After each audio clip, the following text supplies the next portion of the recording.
All eyes are on the Election Commission website. What everyone is waiting for is details that have come from the State Bank of India by 12th of March of everyone who purchased electoral bonds between 2019 and 2024.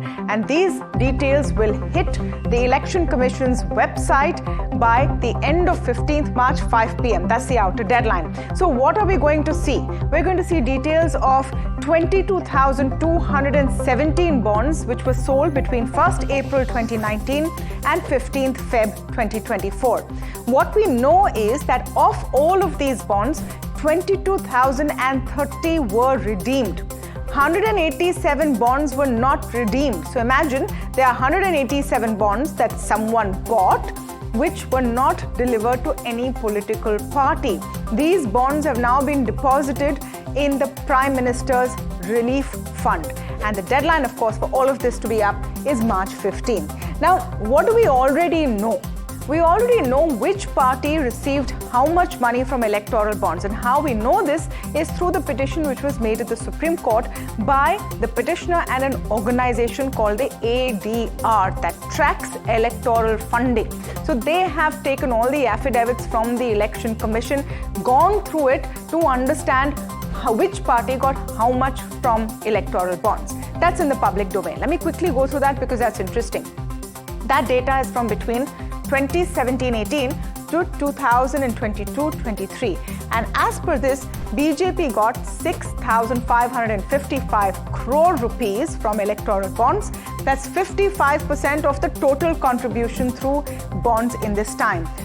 The Congress party is the second at 1,123 crores and the TMC third at 1,093 crores. And of course, then there is a whole host of regional parties. What we don't know is that after May 2023 until Feb 2024, who got how many bonds in terms of parties. But remember, that is one side of the story. Which party got how much money in terms of electoral bonds? The other side of the story is who bought the bonds. And that is the data everyone's waiting for.